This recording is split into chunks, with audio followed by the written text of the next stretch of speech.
So good morning, welcome to everyone. Welcome to this discussion panel, the students discussion panel. First, I will remind you of a few elements about the functioning of the session. So we encourage active participation, so you can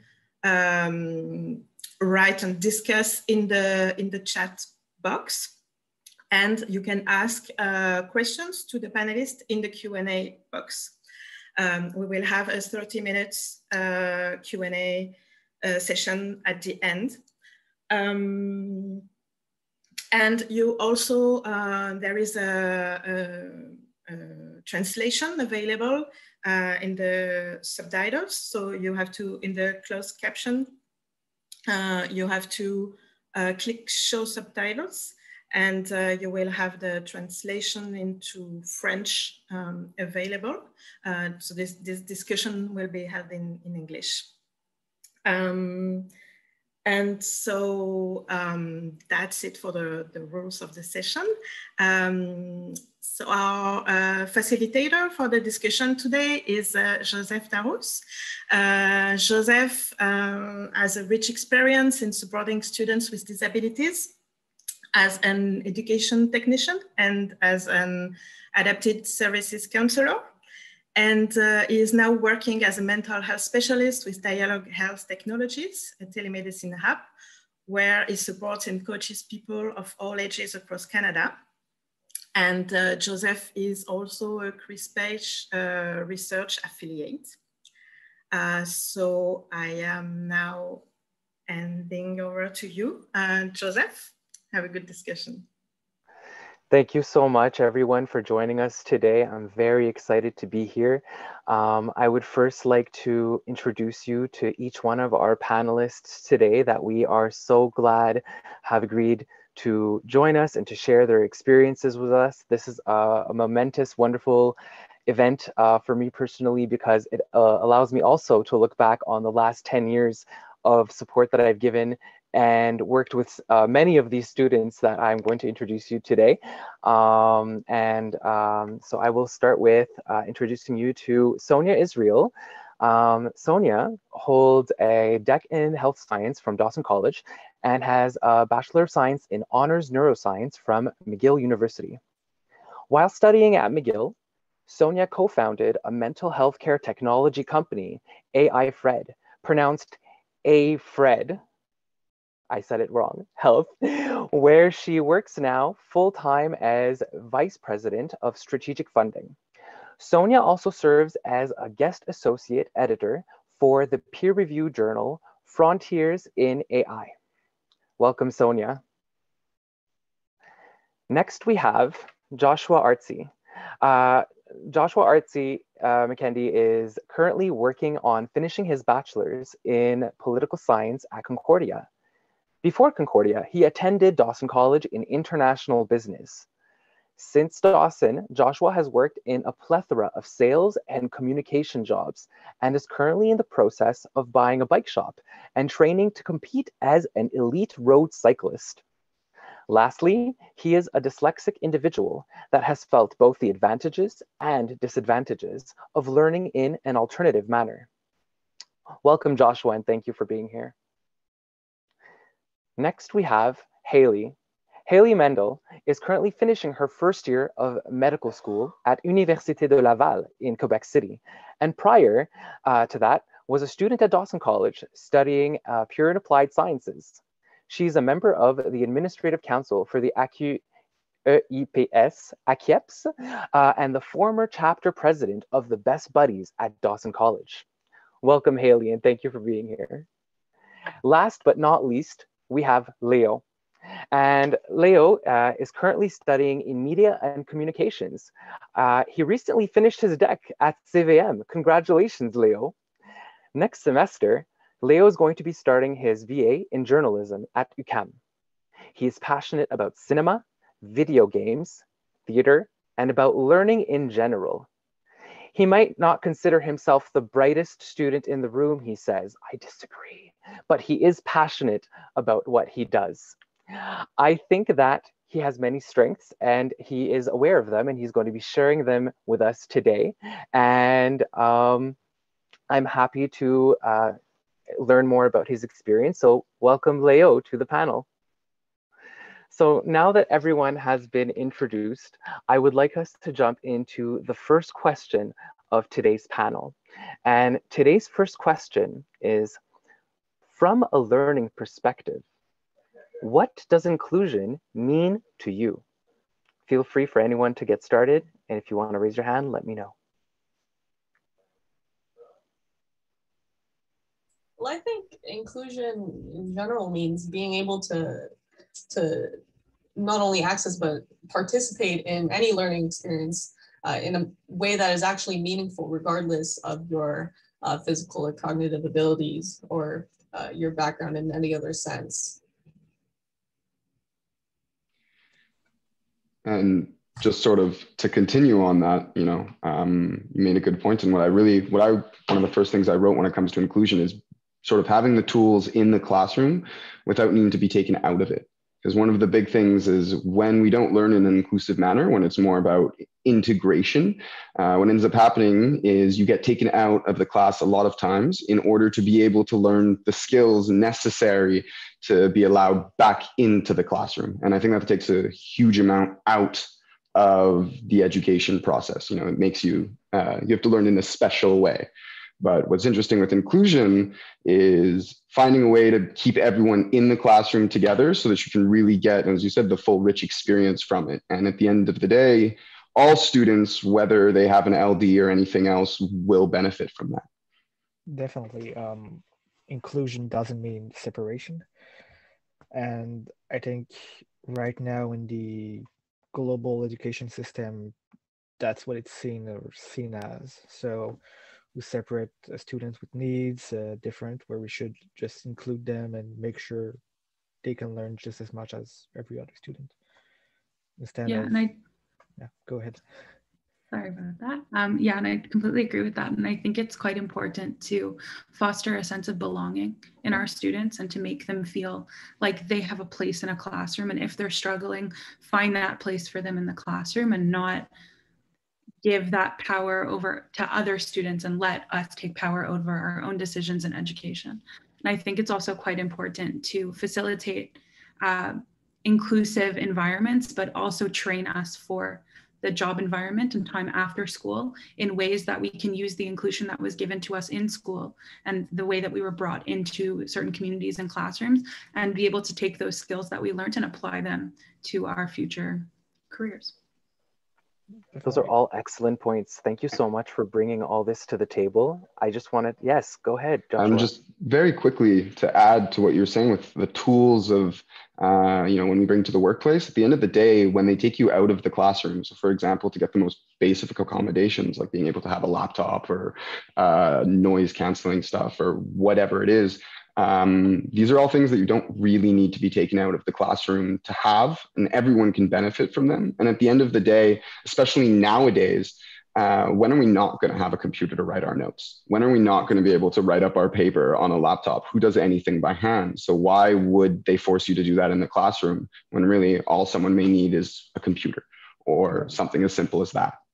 Before the pandemic, having a computer in class was a special exception.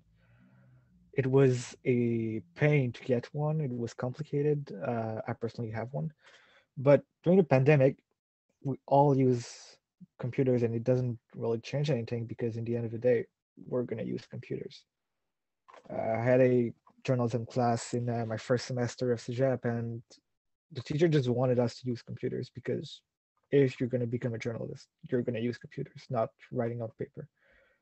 You're going to use the tools to help you not make errors and stuff. So yeah. And it's absolutely ridiculous too how, even coming up to the pandemic, with as much as everyone's learned and whatnot, you'll still have classrooms where you show up and you'll have a teacher that says, you can't have a computer in my classroom. And then you need to fight for that ability to just be able to take notes, which is a little ridiculous. And you can say, oh, you distract other people, you this, you that, but the issue is distracting other people. And there's so many ways to do that with or without a computer. Why would you take that basic necessity away? Leo, did you have something to add to that? No, well, I think in general, computers are a wonderful tool. Of course, it can be distracted, but everything can be distracting. I mean, a pencil can be distracting to some. So why not? I mean, I can't personally read my notes that I take by hand.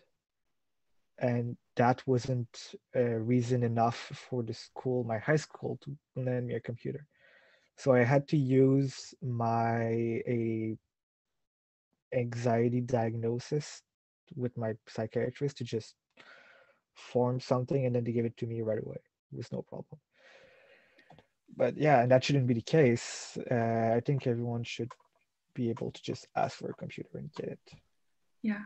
And I also think in terms of inclusive education, going back to that, providing students and the ability to participate and the support that they need to be able to participate in a classroom, whether that be help calling out in class. And I was always a student who was quite anxious and didn't enjoy going into a classroom setting and just being like, I'm going to be the first one to talk. I needed that little push and that little support from my professor or from my teachers in high school and elementary school. And I think providing those basic needs that a student might need to be able to participate in a class or to participate in an environment that causes them anxiety and stress, and to make them feel the most comfortable they possibly can, so that we can properly integrate into the education system that we are part of, without integrating these students or segregating these students from their classmates and making their classmates aware that, like I know in elementary school, this little kid has ADHD, can you guys watch him? Make sure he doesn't do anything wrong. The amount of times I've heard that from a professor and a teacher, and sometimes as a student with a disability, that's not something that you would like to share with everyone.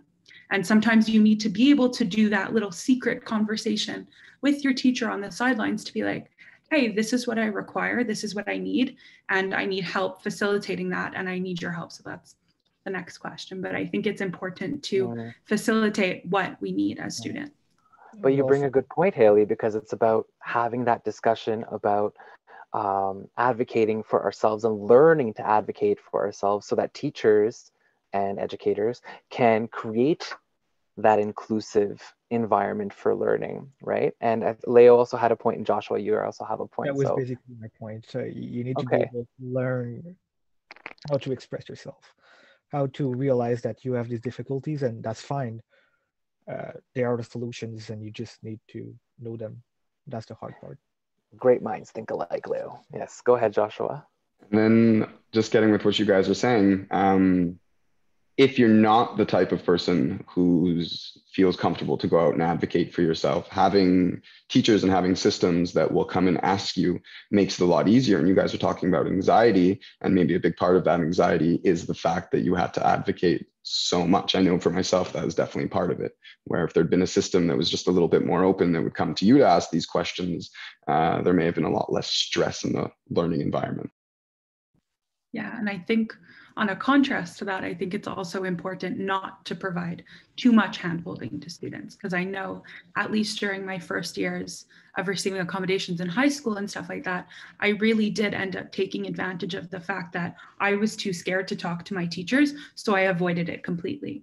And I think being given that those skills and those tips and sort of being guided along the way instead of brought along the way and having your hand held and pulled behind someone else has really helped me be able to advocate for myself and find the proper ways to express what I require, and being able to do that by myself without needing to go through the accessibility center or through the person providing me with my accommodations.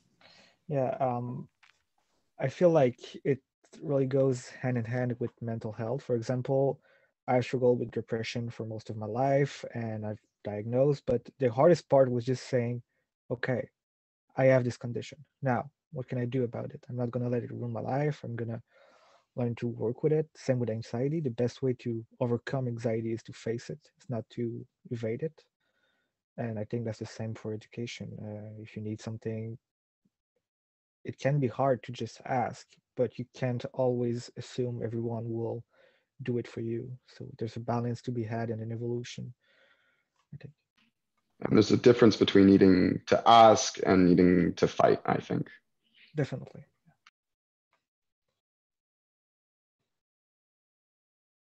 I mean, Sorry, Joseph, in a world we where couldn't hear you. we're talking about inclusion, right?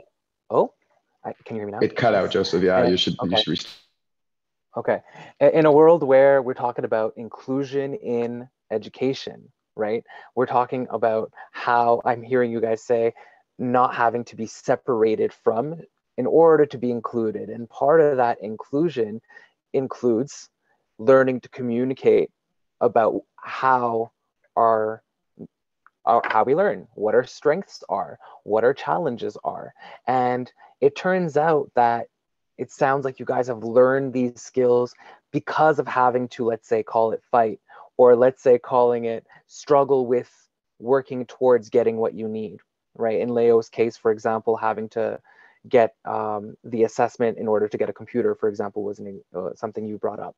So it's very interesting because at no point have you guys brought up the words accommodations yet as a means to describe maybe this idea of separation versus inclusion. Is that what you guys are trying to get at? Am I on the right path here? I think so, yeah, a little bit. Accommodation can be Does anyone have anything to positive, but also negative. Too much accommodation can lead to separation, and that's not inclusive. But yeah, go ahead, Joshua. No, please continue. Well, I mean, accommodation in an inclusive manner by keeping it, and they shouldn't be, I think, I lost the word, but sorry, I forgot the word.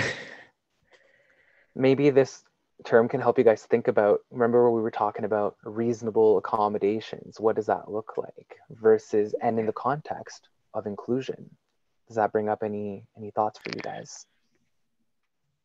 Well, just with the idea of, you were saying before that we weren't really using the words accommodation, but I think just even thinking about it as an accommodation is sort of part of the issue, because the question is not to be different. The question is not to get more or less or to be made easier or harder. It's just more about having the tools that you need in order to succeed. And these are things that you can give to all students, not just the person who needs it. Why?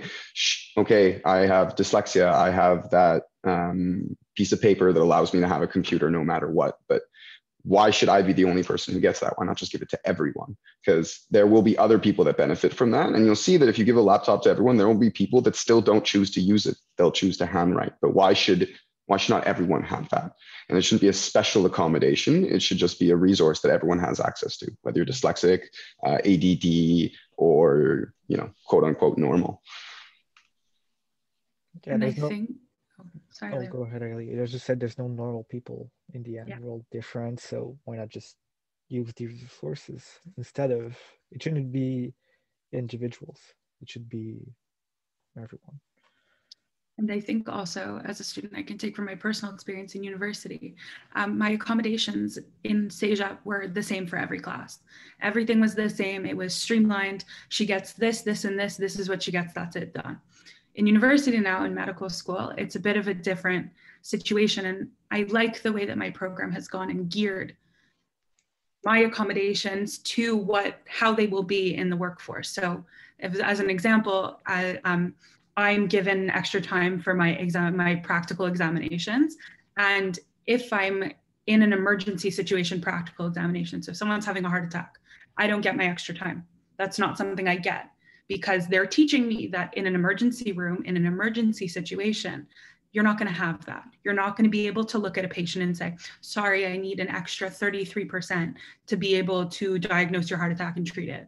That's not something that's available. So I think also gearing and guiding and choosing the accommodations with a student, going hand in hand together, and choosing what you need for each class and making it reasonable, and making it that it's not something that when we leave school and go into the workforce, because that is what higher education is training us for, to work and become adults in society, that these accommodations will benefit us in the future and not just be a crutch that we can use right now. So I think that's extremely important. I think that's a really nice way to kind of wrap up this part of the first question.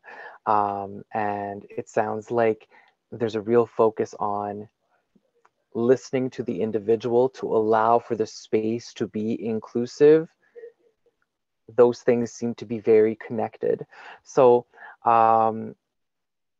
in terms of segueing to the second question, I'd like to ask everyone, as faculty and service providers, what elements should we consider to create and facilitate such inclusive learning environments? So like, for example, in classrooms, lectures, we've talked about technology a little bit as well. So let's flesh that out a little bit more. So quite passionate about this one. So if I could start. Go ahead. I think as students, we're really encouraged to ask questions. And we're always told, if you don't understand something, if you don't know how to do something, ask your professor, ask your teacher. But I think sometimes the other way, it's blocked. I think a lot of professors, educators, people higher up in the school system are oftentimes scared to not know and to not understand something. And they tend to assume that I've had a student with ADHD before, I've had a student with dyslexia before, this is what that student required, so that's what this student requires. And I think it's really important to go to our teachers and be able to have an open conversation, even with the people providing us accommodations, our deans or whatever, whoever we're in communication with, and be able and have them ask us, what do you need from me? Instead of me going to them and saying, this is what I require from you. I think feeling that openness on the side of our educators and our teachers will really help us in long-term feel like we're being listened to, and that our teachers and educators care about what we're experiencing and they want to do whatever they can to be able to help us. I think there's a problem in the education system where there's not professionals geared toward this. There's, for example, in high school, sexologues or psychologists, anything, but there's no professionals to help the teachers and the educators learning about inclusivity and how to gear it towards a perfect solution. There's no perfect solution, of course, but and this is why we have such a panel, right? And the whole panel is about UDL and learning from the last 10 years so we can create this new wave into inclusion, towards inclusion. It's a goal that we want to get to.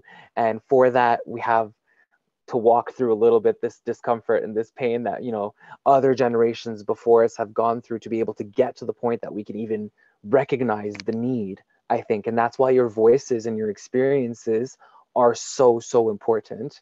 So I thank you for being here even now. So just to repeat the question, because we're on a great track, is what do faculty and student service providers, what elements do we need to consider to create and facilitate inclusive learning environments? I mean, we can make a lot of different, accommodations or facilitate inclusion through, allowing participation in kind of a number of ways, but inclusion really, I think, starts with the course material itself. And I think it's really important as such to select course material that is not only inclusive in terms of, being able to interface with it, but material that's also representative of diverse perspectives and from people with all different kinds of backgrounds to be truly inclusive. That is an excellent point, Sonia. Thank you so much for bringing that to the table. And then what you guys were saying earlier, Leo and Hayley, what you were talking about of just sort of that dialogue coming through of the student asking questions and how it needs to be reversed a little bit and how the reverse dialogue needs to get better. I think that's definitely the biggest part of it, because at the end of the day, it's us that are going to tend to know how we learn best. And this goes for everyone. We are the expert of how we learn, and we learn that as we go through schools. And there are wonderful teachers and educators along the way to help us figure that out. But especially once you get to higher education, the hope is that you're starting to figure that out yourself, and having teachers that will listen to your ideas and your different ways of doing things will make the whole experience better for everyone. And when they do that, you know, obviously you can say, well, you know, some people may try to make it easier for themselves and this and that. But I think that the majority of students, especially as they get higher, they want to learn and they want to exceed and they almost want to do better. So if you ask those students, okay, what do you need to do better? They may actually come back with ideas that are much more difficult and that they may learn much more from, but that's what they're strong at. That's what they're good at. So for example, someone like myself, if you ask me to do an exam where I have to sit down and write out a bunch of things and I have a time limit, I'm not a good writer. I'm a really good reader. I'm a good speaker. I'm a good listener. I'm not a good writer. But then I may be the type of person who's super happy to go and do a really long oral presentation instead, which may end up being a lot more work on myself. And I may actually need to spend a lot more time doing the research to get a much more in-depth view to actually be able to fill up that amount of time. It won't be as much, you know, fluff depending.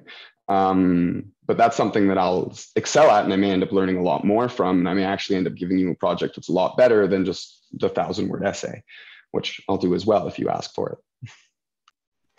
I mean, you bring up a valid point about, sorry, Hayley, I didn't mean to cut you off. I was going to say just a valid point about having some choice in how we demonstrate a competency or knowledge and being given a choice in how we present it. And in many ways, I'm sure many of you have had experiences, for example, just like with oral presentations, where, for example, some people might say, oh, I could do a recording where I could edit myself and splice it together and then make it look like this. That's great. Other people are like, no, that is the last thing that I want. It's now or never, get it out, but I'll do all the research beforehand and like perform.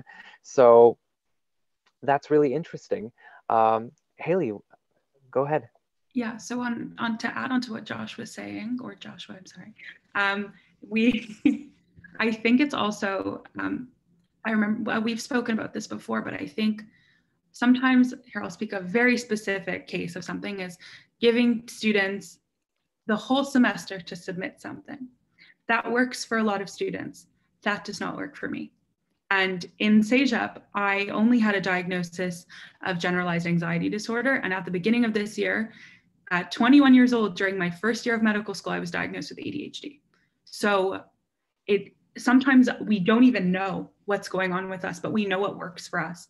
And I know, in knowing myself, I know that if you give me the whole semester to do something and you don't say, if you don't do this, you're going to fail.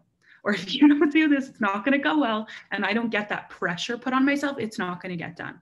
So I think also providing students, either some students I know love that freedom and it works great for them. But I think also some students require that structure. You can even see here, I'm an extremely organized, structured person with everything I do. And I need that structure, and I have a lot of issues creating that structure with myself. And I think in classes that I've been given that freedom to make any decision you want, do anything you want, it's so broad and open, I really don't succeed. And I don't think that's an environment for me personally that I can do well in. So I've in the past had to switch out of classes in things that I really appreciated and enjoyed. And I was so excited to learn about, because the teacher was a little too lax with that kind of stuff. And when I went to speak to them and say, would it be possible for me to have deadlines so that I could keep track of things? They're like, no, that's not how I do my thing. So I think sometimes in trying to create a more inclusive environment, teachers sometimes create an environment that's inclusive to most students, but then really segregates a small group of them.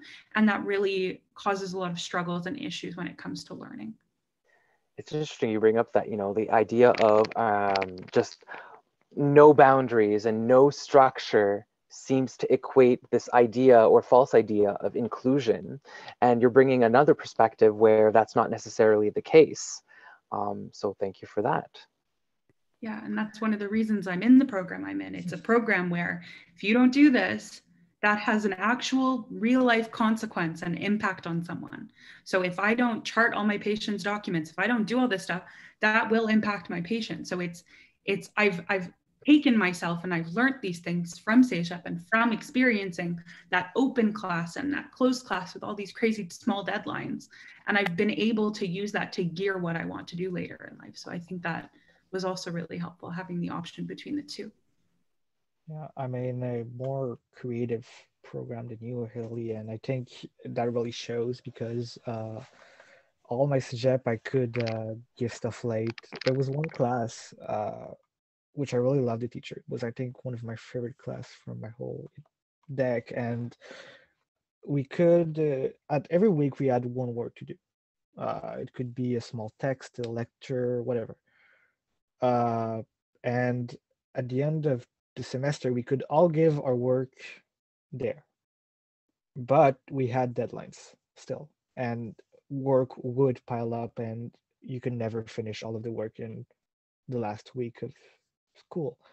So that helped me. For example, I was making a movie, and I was completely up there with stuff to do. So I just took that work, finished it 2 days later, and that helped me.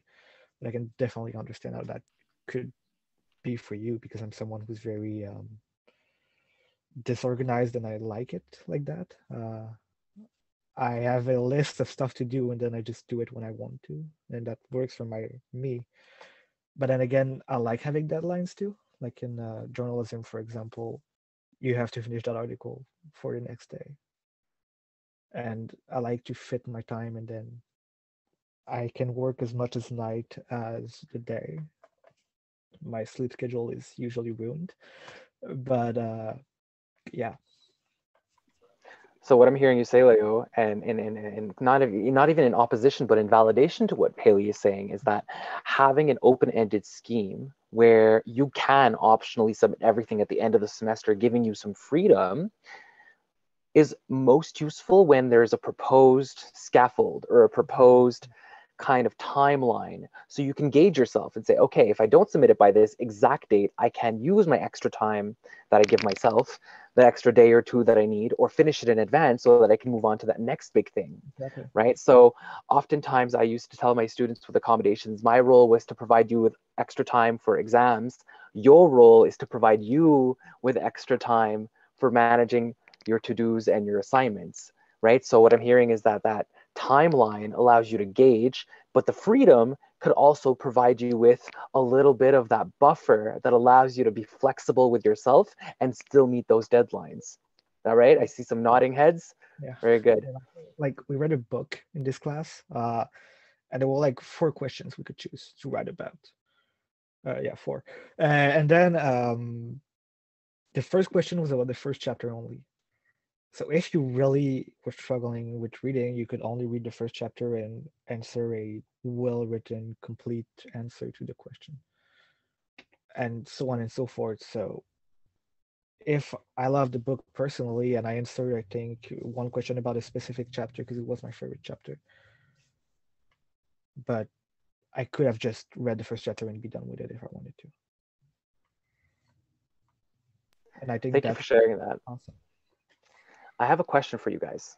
One thing that we didn't really talk about yet is the format of the classroom. And so the idea of what do service providers need to know when they're actually even designing or creating this idea of an inclusive learning classroom. Some of you might have had experiences in such environments created at Dawson in the past. Maybe you have in your current institutions or what have you. And I'd love to hear more about that. What do you think? So just sort of to adding on to what you guys were saying, it's funny because Hayley, you're saying how having that proper structure is actually what helps you. And Leo, you like a little bit more of that freedom. And I definitely think that I'm probably a little bit in between you guys, if not a little closer to Leo. But I think one of the most interesting sort of classroom setups that I ever had a teacher do, and I thought was really good and actually happened in university, was we had a lot of stuff that we had to read. And there were certain little pop quizzes and things like that in class and little discussion stuff and whatnot, sort of to make sure that you were actually reading and working on the material that you needed to do. But what was interesting about it is that she had, I need you to submit two large papers, and I think it was like 3 small responses.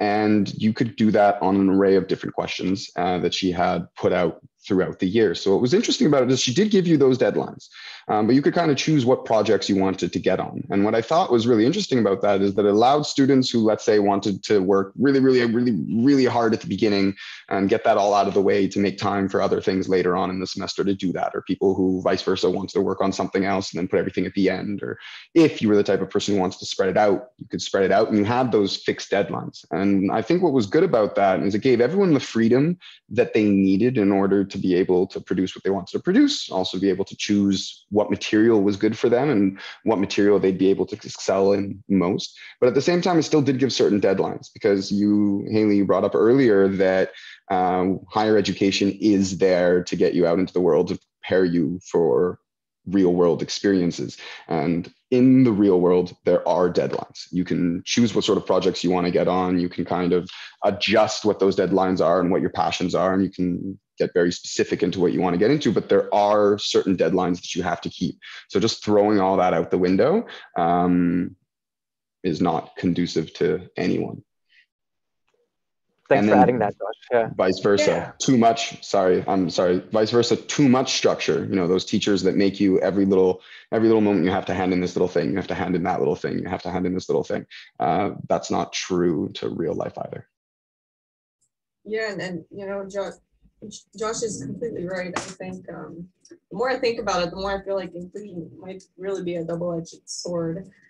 I feel some of the most useful learning experiences in higher education for me personally was learning to accommodate the rigidities of some of my courses and professors, right?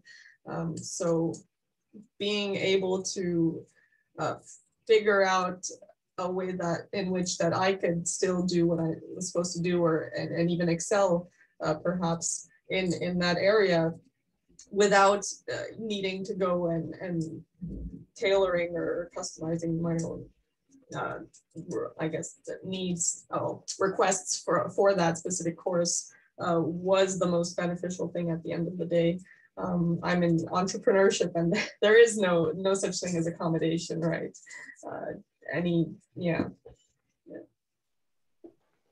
Thank you for contributing that. I appreciate so much that perspective. Hayley, you had something to add.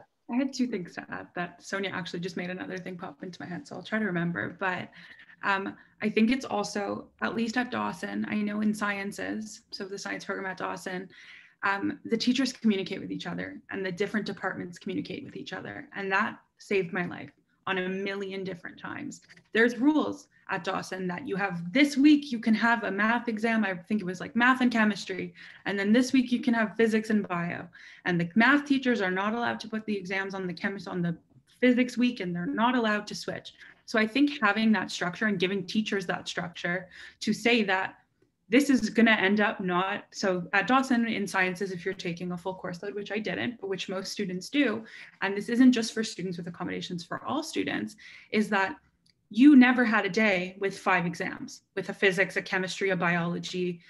And I think any student, that would cause them extreme anxiety and would cause them to not be able to succeed in all those classes. And I think to discuss with other faculties within the college, or discuss with your peers and other teachers, and to be able to have that open communication, not just teacher to student, but within the faculty of a university or of a college, does wonders for students' learning, and to make sure that we don't get overwhelmed with that middle of the semester. We call it at my school November, Death November, because we have every single exam. We have a midterm every day in the week. We have a bunch of assignments due. They're like, we want to get it all the way before finals, but that doesn't work.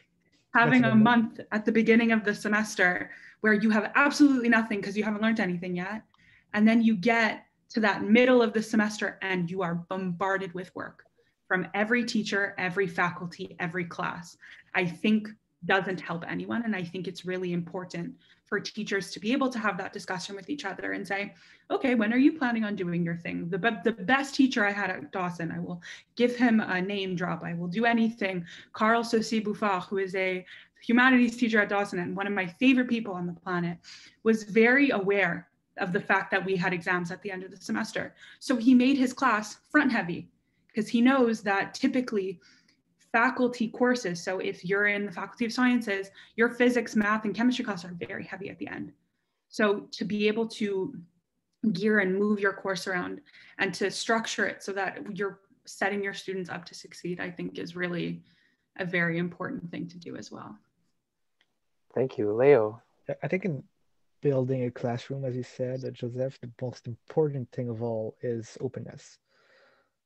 You need to be able to change and adapt. And I think in education, people aren't used to change. I mean, I hate change personally, but I think it's important, especially in education. You need to be able to adapt to different different personalities, different groups, and yeah, just think that's how an example. Hayley, that's a wonderful tool. Having not all of your exam in the same week, that is a dream. I didn't have that on my high school. I had teachers who didn't communicate at all. I was very close to one of my history teacher, and she always asked, "Did we have exam? Did you have a lot of exam this week?" And so we would be able to say, "No, it's fine. Put the exam there, or can we switch it to next week?" And she said yes. So that was wonderful. I think you guys naturally segued into the third question. Congratulations, you're all excellent. You're doing great. The next question, the final question, believe it or not, is what worked and what is working for you throughout your learning journey in higher education? I can kick this one off. For me, especially in university, the game changer was, and be it, I was in university before the pandemic, so the real game changer was having classes that were recorded, so that you could at the time attend them in real life, but the recording would come up, usually the night of or the day after, and you could watch that and do whatever you will with that. But it was inclusive for me, not only because, you could pause and take breaks or, rewind, watch something again kind of thing without actively disturbing the class if it were live, but I had certain scheduling conflicts. So there were certain semesters, for example, that two of the courses I wanted to take were actually in the exact same time slot. And so what I did is I actually attended one of them in person, and then I would just purely watch the recordings of the other. And it worked out great. And so I think even post-pandemic, maintaining the level of virtual accessibility is extremely common and inclusive to all.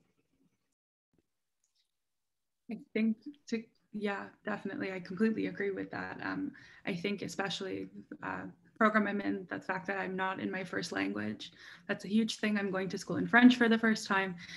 French Canadian people talk very fast. People speaking French in general speak very fast. And I'm not at the level yet to be able to fully understand everything everyone's saying. So to be able to have those recordings, to be able to go back and say, I didn't understand this, I need to take a break, I need to step back, or I'm feeling really anxious right now and I don't think I can listen to this class right now, or what we're learning right now is a lot for me to handle and it's very overwhelming. So to be able to say, okay, I'll try my best to focus right now, but later I can come back and be able to rewatch and be able to ask questions. We have forums for all of our classes that are moderated by our professors, where we're encouraged not to send emails privately to our professors and actually ask our questions publicly so that all 240 of us can see the question. And if we felt the same way, we can also get the answer to that question. And I think another thing that I'm very passionate about is pushing students and encouraging students to be an advocate for themselves. That was really the best thing for me. Joseph knew me at the beginning of my Cégep, and I was quite a, I need everything done for me kind of student. And since then, and especially in high school, I was the exact same way. And I think since then, I had some issues with some people providing me accommodations. I was able to switch. I was able to get all that in sort. But the second that I felt like I had the power and I was given the power over my own education and my own decisions being made, I really think was the best thing for me. Like at the beginning of this semester, I got an email from the dean of medicine at Laval and was like, hey, we're gonna have a Zoom call and we're gonna talk about what you need and what we can do for you. It's not, here's the accommodations that the accessibility sent over, check off a list, this is what you get. It was, okay, for this class, what do you need? For this class, what do you need? What can we do to make things best for you? And I even brought upon that before, is that open discourse. And I think giving students that freedom and that ability to make decisions for themselves and to be able to advocate for ourselves and speak and say, this isn't working for me, this is working for me, thank you, no thank you, I don't need that right now, I think is one of the best things that higher education educators and facilitators can do for us. Just to add on, in higher education, I actually find the biggest sort of thing that made higher education work and what sort of changed is, we're talking about inclusion, but I think that especially once we get to university, inclusion means something a little different because classes are so huge, you do become a bit of an individual. But I think the thing that was the best in higher education is teachers had so much control over their classroom, the way that they're going to be doing the exams, the way that they're going to be grading things. And I found that that allowed a lot of my teachers to be able to make small little changes in things that made all the difference for me. Whereas, in a Cégep exam, when you show up to a French exam or a math exam, and especially in high school, you get this, there's so much regulation over exactly how you're going to be tested on that material. And you sort of get that list of, you can have this accommodation, that accommodation. And I would have all the accommodation and a massive list of accommodations when really I didn't need most of them. And yet the ones that I needed, I'd have to fight for. So just like a little example that happened in a higher education circumstance, because once you actually get into the exam room, they're so strict that in the actual exam room, it's not the teacher anymore. It's the people running the exam. But I showed up to the exam, and one, I had to fight to get a computer, which was supposed to be predefined. Finally got that computer. And then once I start writing on the computer after an hour of fighting for that computer, there's no spell check on it. So number one, why would you have a computer and no spell check? Anyways, after about 2 hours of talking with this, and there's a mistake and blah, blah, blah, and it's now been 3 hours I'm dealing with this, I finally got my spell check laptop, and they said, don't worry, we'll still give you your 4 hours. So now in the end, it's become a 7-hour day just to get spell check.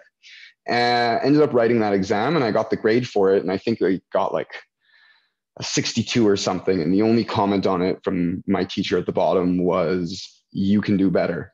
So I'm super upset. And I went and talked to the teacher, and I explained to him exactly what happened and how ridiculous it was that, like, I can't write a paper by hand. And he goes, oh, but you got accommodations anyways. And he said, you know what, go home and do it again. And he gave me a week, which was a little difficult because I had other things going on, and it didn't make my situation easier. I ended up needing to write 2 exams. But just by being able to be at home, just by having that professor go, well, you know what, I can change it really quickly for you. It makes no difference to me. And being able to go home and do it again, well, then I came back and I got, I think, like a 96 or something on that exam. And a lot of small little things like that have made the world of difference. Being able to go to a teacher and go, okay, you gave me 3 questions, but I've actually been thinking about something a little different.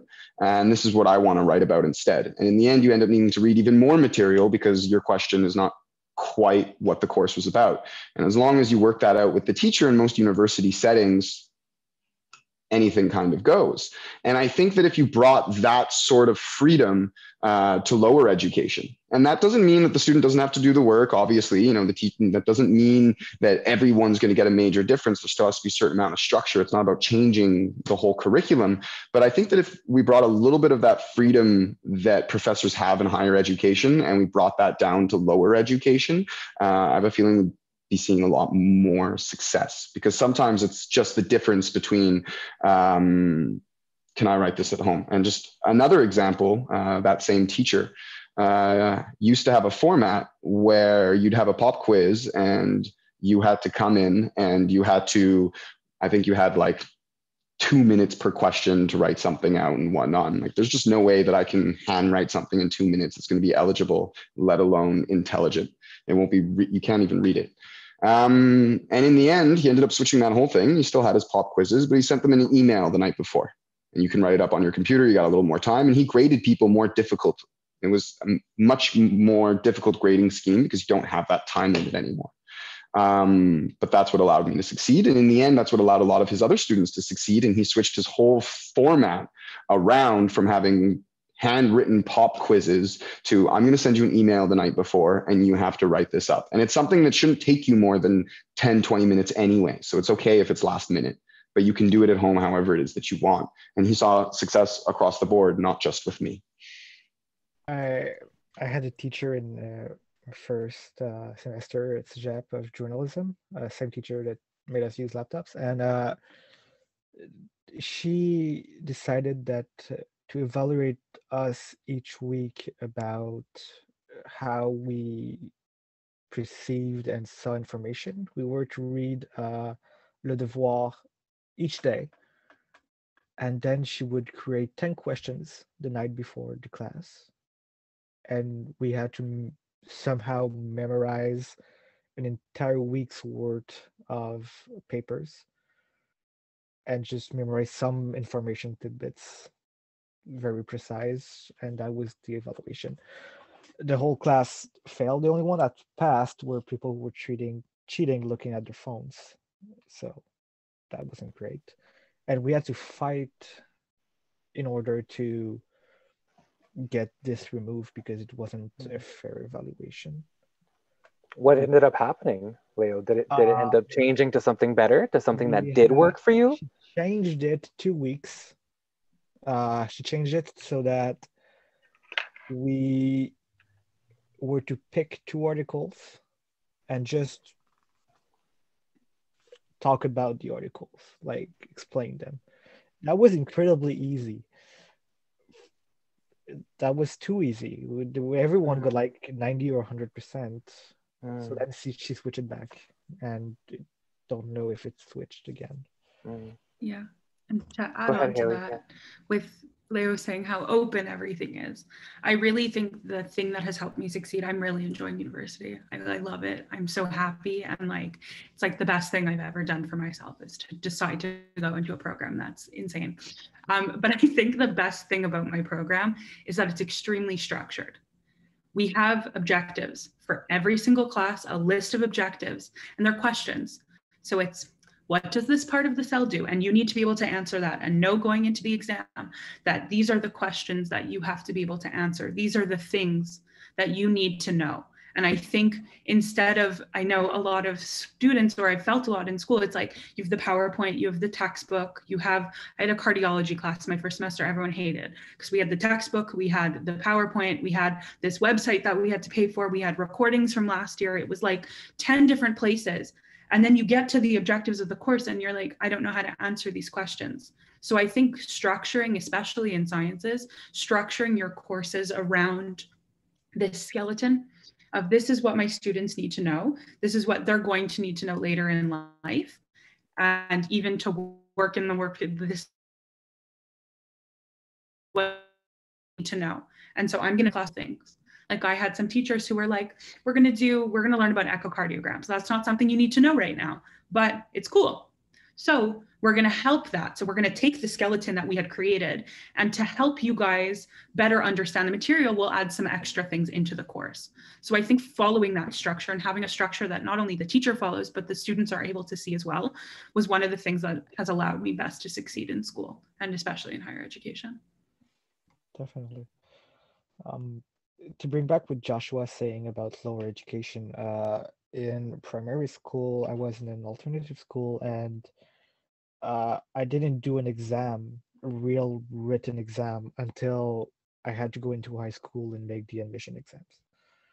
It was all projects, so oral presentations. I made movies, I made small movies with my dad. I created a game.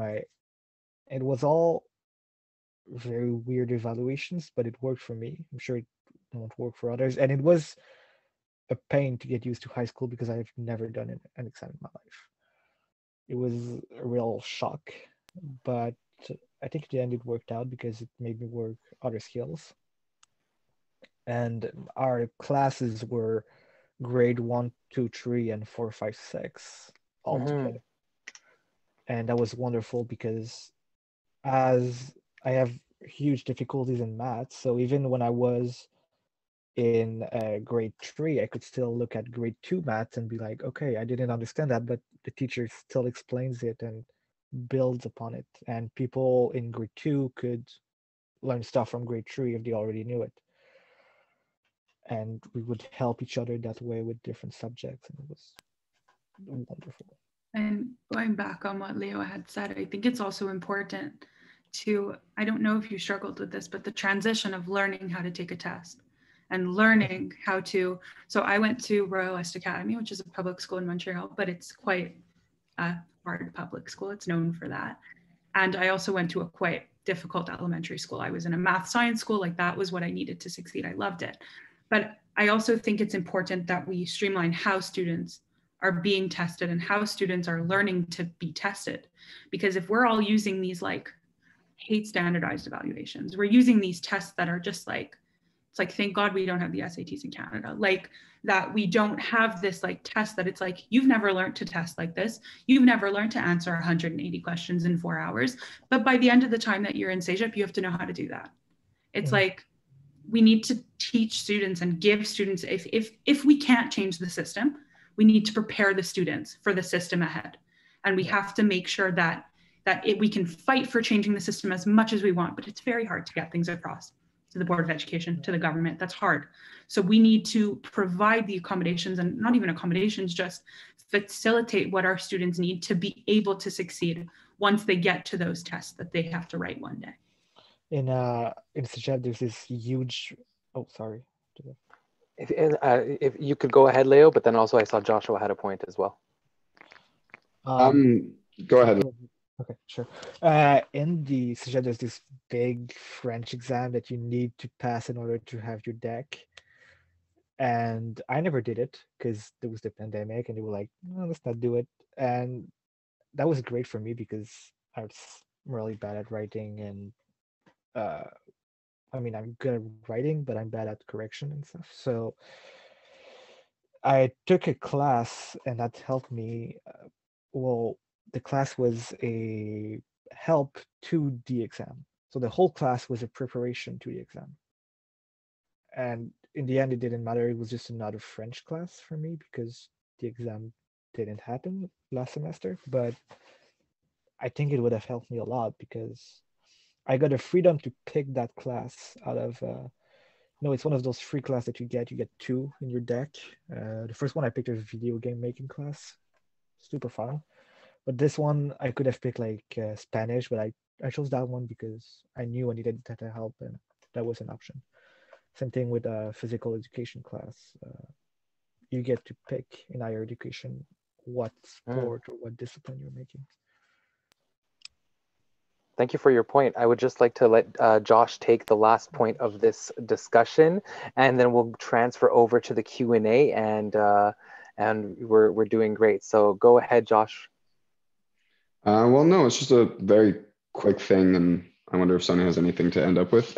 But Hayley, you were saying with like teaching students to sort of being able to do what the system needs, and you can't change the system, it's very difficult to change the system.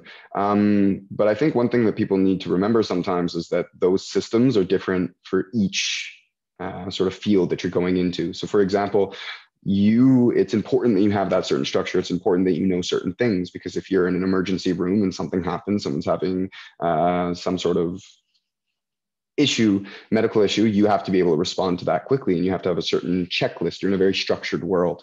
But then in other domains, that becomes a little different. So, if you're an entrepreneur, there's certain deadlines that are necessary. There's certain this, there's certain that, but you can sort of sometimes change what it is that you have to be good at depending on what field you want to go into. And I think that people will sort of naturally gravitate the fields that they work best in. So for example, I'm someone who's good with certain big deadlines, but not smaller ones. So things like sales, customer service, communication areas are all things that I excel in. They're sort of large project, large goals, but as to needing to do something right this moment, or needing to answer 30 questions off the go, it's not something that I'm ever going to have to do. I get to prepare for everything. So we need to remember that, I think, especially when it comes to lower education. As you start getting to higher education, those things can change. But sometimes lower education is more about learning the basic skills across the board, and not so much about necessarily needing to be particular to any direct system, because depending on where you're going to go later, those rules are going to change.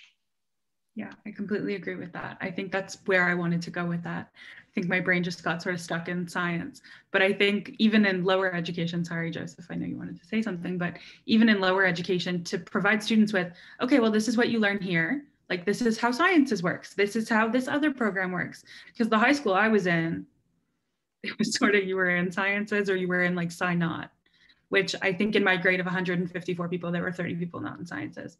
And so it's like, and not saying that, like sciences is like, what do they say? Science, like, isn't it like the best thing to like pad yourself around like a world of science? Because like, it's the best thing to fall back on. Like, if you need anything, you'll be fine with scientists. It's like, no, like we have to teach students that this is what happens in this field. This is what happens in this field, to sort of gain that exposure to higher education in general. I think you guys bring up a lot of excellent points about the need for these transition periods and preparing us for those transition periods and actually helping us make the connections to why we're learning what we're learning, and maybe even how that'll apply as a transferable skill in a real world setting. And I appreciate also this idea that that looks different depending on the content that we're learning, the disciplines that we're in. And Josh, you brought up that we naturally gravitate to those fields based on our strengths and based on our interests already. So very, very interesting. One question that the audience brought up, and I want to remind the audience that indeed, if you have any questions at this point, feel free to put them in the chat, in the Q&A. You can raise a hand and we'll keep an eye on those. The first question that you guys already started talking about in terms of this idea of transition is, in your experience, what is the hardest in the transition between college and university? Question B to that is, what would help for a smoother transition? So what's the hardest part of the transition, and what would help to make it smoother? I can't really comment on that, I'm sorry. I mean, this might be something for you to keep an eye out for for your future months, Leo, for sure. Go ahead, Josh. Yeah, so I think honestly, and it's kind of funny, I think the biggest difficult transition for me when it came to Cégep and then moving into university, and this may have been just sort of a program that I went from one to another, but Cégep is extremely structured, and that's actually something that was difficult for me. Those weekly things that you need to check in on each time, those little projects that you have spread out over a lot of different classes, just those little essays along the way, and each sort of step you have something to hand in to make sure that you're going along the way, where once you get into that university experience, well, they don't care about your draft. What they care about is the finished product. And I think the most difficult part for me was getting to that point where, you know, I can do it how I want to do it. I can either do it all really early, all later. I can set it out. I can have different sort of ways that I want to go about it. But just that switch to, okay, now you're on your own was probably the biggest thing, where I think that if in Cégep they'd maybe relaxed, so the actual work that you need to produce maybe a little bit less, but I think that if they'd relaxed sort of the hand holding when it came to structured, it would have made the transition easier for me.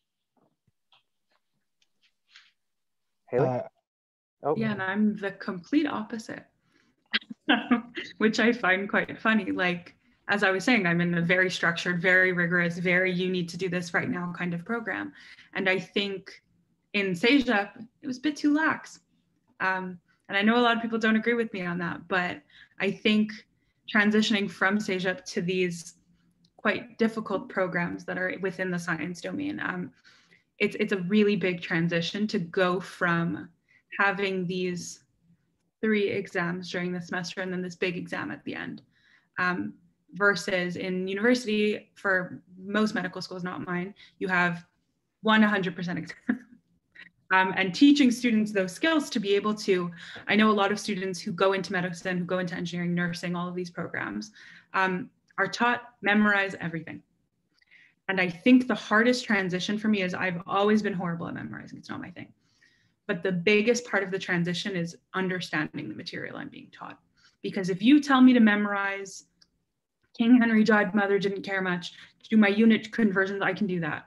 But if you tell me to memorize how parts of cells work, how your body produces energy, and you don't tell me why, versus now I'm learning why, and I'm not learning that background part. I think integrating that why behind a lot of questions and allowing students to ask, I don't understand why this is happening. I understand it's happening. It's a thing that happens. Or even in history, this is a thing that happened. Why did it happen? Like, giving us that ability to ask questions and that freedom to ask questions, where I think in university, it's the complete opposite. It's like, everything is why for us. It's like, this is why this happens. This is why this happens. And that has really helped with my learning, but it was a huge transition to go from memorize every single thing you know about biology versus actually understanding what you're learning and not just spending a day consolidating a bunch of information into your brain. I think that was a huge transition in teaching students the proper skills to be able to learn a lot of information. I know that's very specific to sciences, but learn a lot of information, be able to understand it, and then re-explain it to someone rather than just bleh information. I think also critical thinking skills and being able to use those in that transition in inclusion. And Leo, what would you like to add? Yeah, well, I mean, I think the how Cégep is built doesn't encourage learning about the next step. In high school, in secondary 5, you know you're going to Cégep next year, most likely. It's you know, teachers can teach you how it will work. In Cégep, it's much more open. I did my education in 2 years. My program was 2 years, but I could have easily done it in 3 or 4 if I needed to. And that's the case for many other students. So it's so different for everyone, and I think that's very difficult. So maybe like the final courses of my program are not the final courses someone's gonna follow necessarily. So I think that's why it's harder. And to change that, Completely. no idea. I completely agree with that. Excellent. So I wanted to ask you guys, there's one question that came up in the panel, in the chat rather, and I'm gonna beckon also to clarify if Émilie or Leslie could help us, was we also need to transform the real world. Do we also need to transform the real world to make it inclusive? I feel this would also help foster inclusive education. Now, the words real world are in brackets, and I'm not sure if they meant real word or real world. So I'm reading it as world. I think so too. Yeah, so if that's not the case, so. Excellent. If that's not the case, please let us clarify in the chat. But otherwise, what do we need to transform about the real world in order to make it inclusive? A big one on this. It's a big question. Yeah. At least personally, I've always been told, don't tell anyone that you have mental illness. No one wants to know that. The person, your boss at the hospital, doesn't want to know that you have anxiety. They don't want to know you have ADHD. They don't want to know you have autism. That's not something that you should be proud of. You shouldn't share that. And I think the biggest thing for me is I haven't listened to anyone who said that. I'm like getting emotional about it. I'm extremely proud of the fact that I have anxiety. I'm extremely proud of the fact now that I know that I have ADHD, and I love sharing it. And I love being able to be like a voice of change in a program that is like so thick and straight. And this is how the world is. It's like, if you're quote unquote different, if you're not neurotypical, no one's neurotypical, if you're not considered a normal student, hide it. Don't tell anyone. But I think be opening that in the world and like making people aware. I love on Instagram, I love seeing this is anxiety. You might be feeling anxious. You might be feeling these feelings. And the second that we start to open up discussion and talk about things, I have one of the most incredible teachers. I'm not going to name him because that's patient confidentiality, but we have a teacher at our school who had a whole Zoom session with us for 2 hours talking about his personal experiences with mental health. And that was like, it literally changed my life at the beginning of this semester, like being able to understand that that's something you should be proud of, and it's not something you should hide. And if you need help and that kind of stuff, and I think we need to change and remove that stigma that's attached with mental health. Like my sister was part of Stop the Stigma, like Concordia, that's her baby. Like she was part of building that. And I think it's with Bell Mental Health Day and all these kind of things that are here. It's like, here's a day where you can be proud of having a mental illness. Here's a day you can be proud of who you are. But I think opening up society and letting us be proud of that every day, and I'm proud of what I have, and I'm proud of the accommodations I need, I think that's the most important thing we can do in the real world or workforce to let people succeed the best that they can. That's beautiful and so poignant. And I think like you nailed talking about how it's important to destigmatize mental health, and that mental health is part of our global health and it's not separate from health.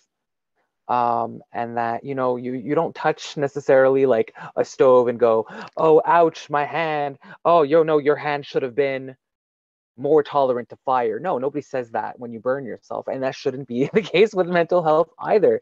We shouldn't be afraid to disclose what our needs are, to advocate for ourselves, and the world should be also on that page too, is what I'm hearing, to say, hey, there is a spectrum, right? There is neurotypical and non-neurotypical people, and there is, you know, diversity, and therefore requires a wider appreciation of inclusion.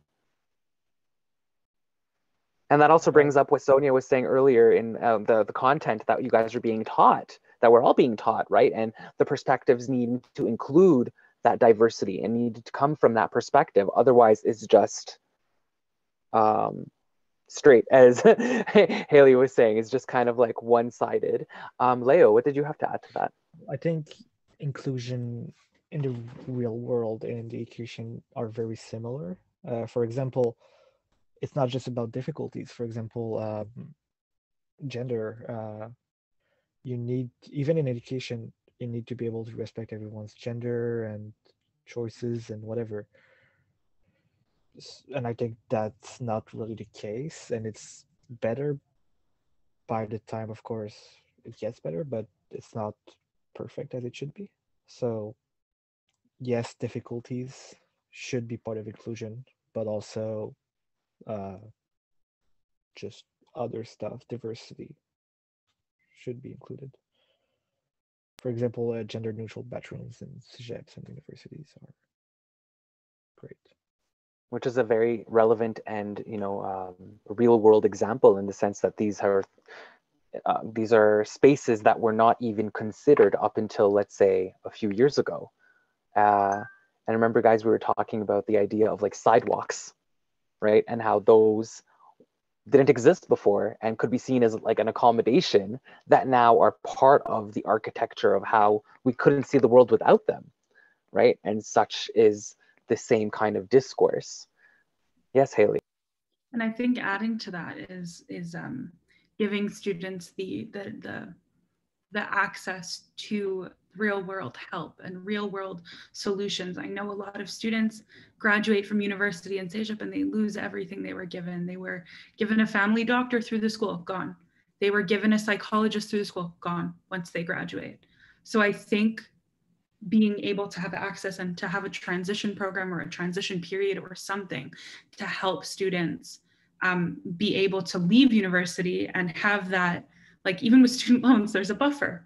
There's that 2 years, I think, I don't have student loans, but there's that 2 years after you graduate where here, get used to the real world, get used to life as an adult, get used to, you've been in school since the age of 3 potentially, and now you're 25, welcome to the real world. I think that change needs to be significantly less abrupt, and we have to integrate workforce. And I know I have a friend doing engineering at Concordia. He has co-ops. He's being taught this is the real world. We have stages. We're being introduced, but I think in a lot of programs you're sort of in that university bubble, and then it pops, and you're all alone. I have a question for you guys. What if the transition towards the workforce, right? We're talking a little bit about like transition psychosocially into like the medical system, getting a family doctor, learning to adult, right? We get this. And I agree that there's this idea of a buffer could be supported for sure. And I think it's a great idea what you propose, Hayley.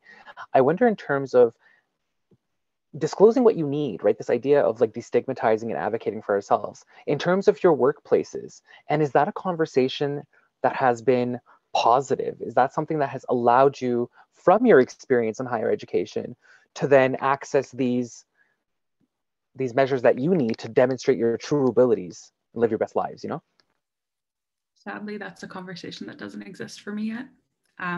That's a conversation that we're told not to have, which is really hard. I think, especially in the medical field, people expect a lot of doctors, and they don't think that they can struggle, they can have issues. So I think, especially in fields like medicine, nursing, healthcare system, especially with the pandemic, opening up that conversation and allowing employees and people that work in systems, even during stages, to feel comfortable and able to express how they're feeling and what they need without feeling like they're going to get fired.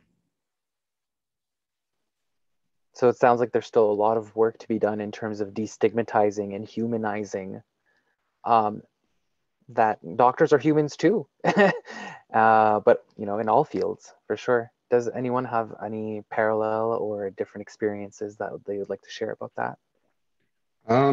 Well, I mean, I sort of started getting into what I was going to be doing in terms of work and whatnot, while being in Cégep, while being in university. I always did kind of both at the same time. So at least for myself, I don't think there was ever an abrupt sort of transition, because it was never, okay, I finished school, now it's time to do a different part. I just think that my experience has been a lot more blended, a lot more looking for jobs at the same time as being in school, you know, starting businesses and this and that at the same time as being in school, and just having a more of a mix.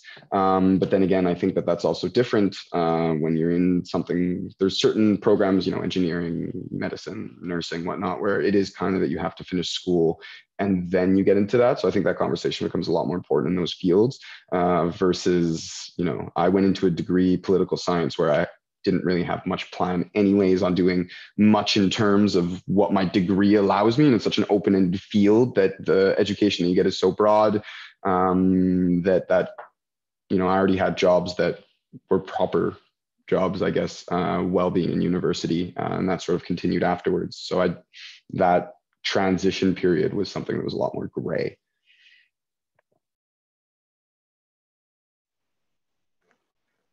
Excellent. So I'm just scanning the chat to see if there's any further questions. And of course, audience members, nous avons encore 15 minutes. If you have questions in French, si vous avez des questions en français, n'hésitez pas de les écrire ou de lever votre main. Nous sommes ici. Nous serons aussi disponibles, ou quelques-uns de nous seront disponibles dans les lobbies après, si vous avez des questions 1 sur 1. Et n'oubliez pas que nous serons aussi en diffusion pendant 6 mois. Donc, pour ceux qui ne sont pas aujourd'hui avec nous, inquiétez-vous pas. On est content d'être là pour vous plus tard. Donc, I don't see any new questions in the chat for now, but we still have time. I just want to thank you all for all of this amazing conversation. I know that it stirs up a lot in terms of looking back at the experiences and reliving a lot of, like, you guys have mentioned struggles that you've gone through, and like having to like learn to advocate and fight against a, you know, systematic kind of issues that you're now kind of looking back on and saying, how can we improve? And that's why it's so important to have these conversations. So yeah, just like Selma in the chat is saying, great job, everyone. And I'm sure everyone has learned immensely from what you're sharing with us today. I hope that this will lead to greater conversations. And actually, I think that would be a cool thing to ask you guys is, what are your expectations from where this conversation can go? What would you like to see happen in the world of inclusion moving from here? No one else wants to say anything. I think that open discourse, I think it's the most important thing that any student, any teacher, anyone can have in life, is being, especially in education, is feeling like they're being listened to and like they're being heard, and like what they're saying means anything and matters. And I think that's tough for most students, and anyone in life, is to feel like you're not being listened to. So I think giving teachers the resources that they need and students the resources that they need to be able to say, here's my accommodations, can we have a talk about it? Not just here's my accommodations, enjoy the paper. Like to open and talk about that. And also, just on a more sort of positive note, I think we're already going in that direction. You know, we're talking about a lot of our experiences in the past and this and that, but already just from having discussions with friends who have kids who are in school, or even with kids who are in school right now, especially in the younger grades, and even getting into Cégep and whatnot, I think definitely if we're going to be looking back on the past 10 years, and even if we want to go just a little farther, we can even go back past 20 years. I think that we've already come a very long way in education. And I think that you are already seeing a different perspective just in the fact that we're having symposiums like this, and just the general attitude of a lot of teachers is already different. So I think we're already leading in that direction as it is. And it's just more a process of continuing it. Amazing. I think that, you know, in many ways, Alice Havel just commented, and I think it's true. We are in many ways preaching to the choir. People who are here right now with us, they're on board with UDL. They're here for it, and we're working towards moving forward. What I would love to share is, what do you want the people who are not yet on board to know? So maybe we're talking about, like, you guys mentioned higher ups, right? Administrators, legislators. What would you like them to know about this topic? I think how much we can do for them. I think a lot of people are very selfish, especially people who don't want to listen to students, people who don't want to listen. So I think if you gear the conversation the other way and be like, okay, well, this can make your life so much easier. This can make grading exams so much easier. This can make, even as a member of AQUIPS, we had a meeting yesterday about inclusive and education and everything that we can do. And a lot of the things that we focused on were, what can we do for you? How can we help you? That in return will help us. So I think I'm saying, like, look at all these amazing, wonderful people who feel not included in society and how much they can bring to society. So you never know if someone out there who is not feeling included, not that kind of stuff, is going to cure cancer one day. Like, it could be the most incredible, smartest human being on the planet, but just because they're not being provided with what they need, aren't able to do what you need. So I think turning that conversation a little bit to them, to like be like, here, this is what you might get, and then switching it around afterwards to what that will bring to the students. Excellent point. Leo, Josh, Sonia, if anyone has anything to add, raise a hand. I'd be happy to hear. I think they need to learn about that being inclusive isn't necessarily that hard. It's not that difficult.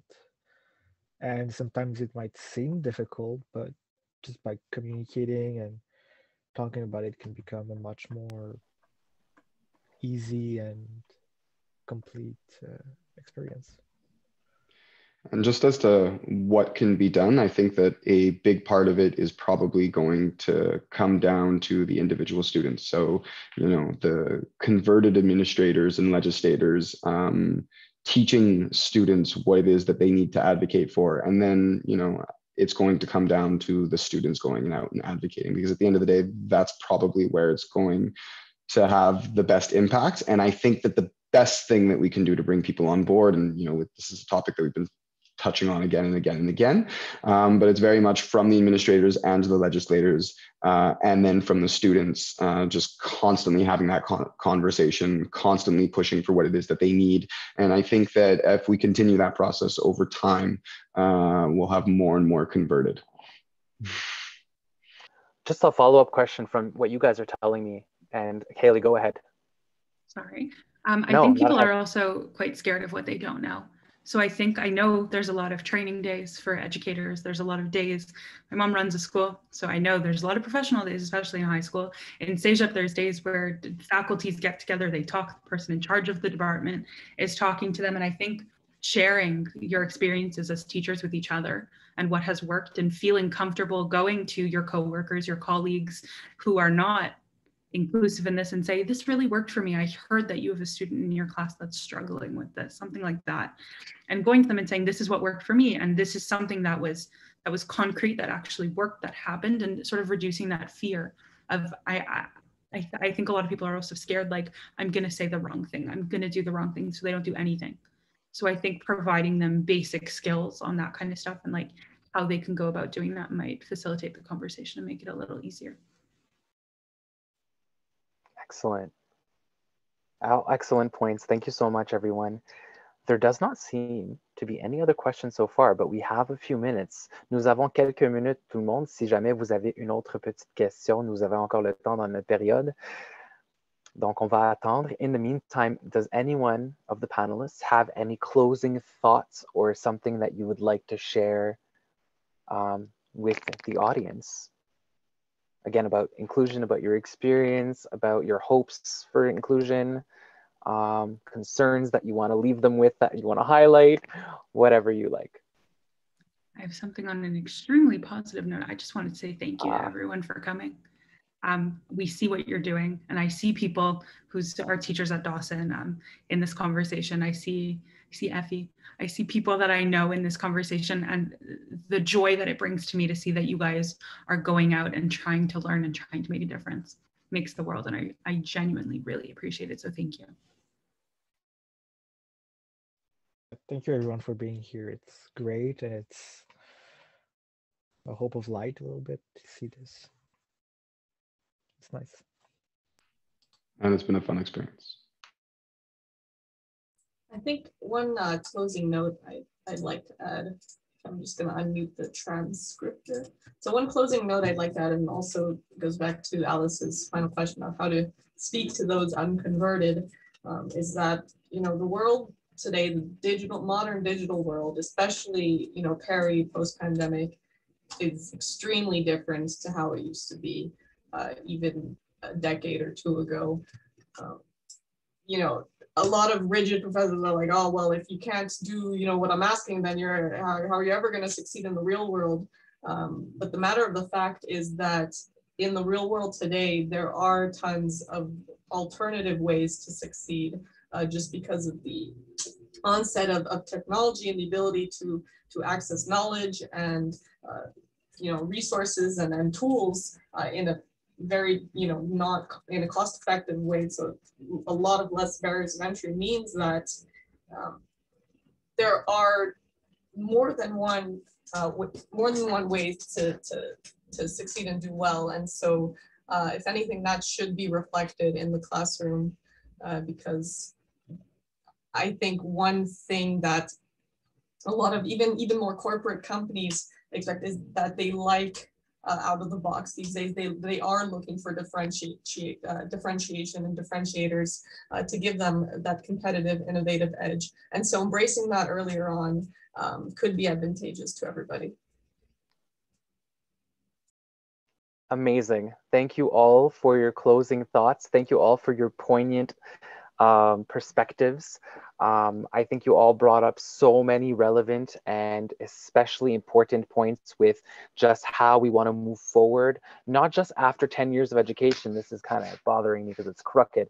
Not after 10 years of education only, but after also, like as Sonia mentioned, as many of you mentioned, this transition post-pandemic, this transition with what we've learned and what we could take away from this this speed up of use of technology and this this wave of teachers having to kind of dip their toes into maybe UDL for the first time and looking at what could work moving forward.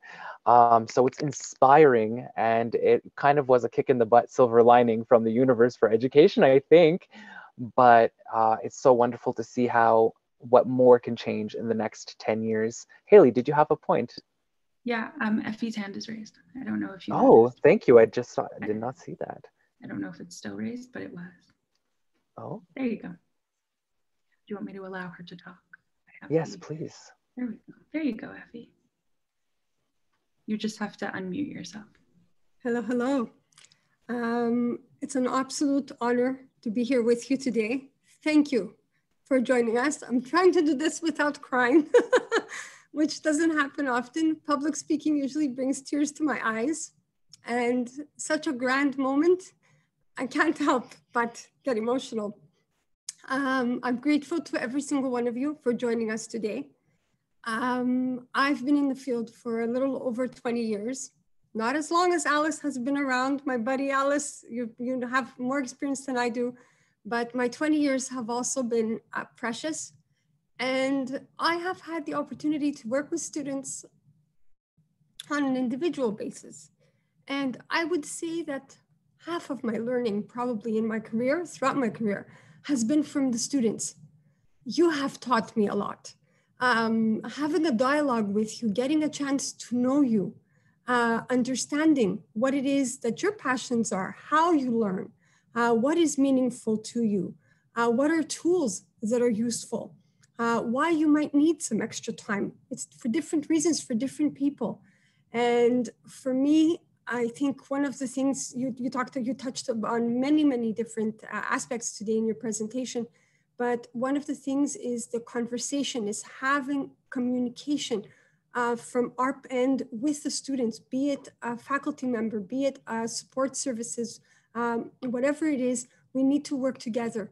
And when we open that dialogue and we get to know you, every single one of you, I think we can achieve such tremendous things, and we can learn from you every step of the way, just the way you are also learning from us. We are learning from you. It's an equal exchange.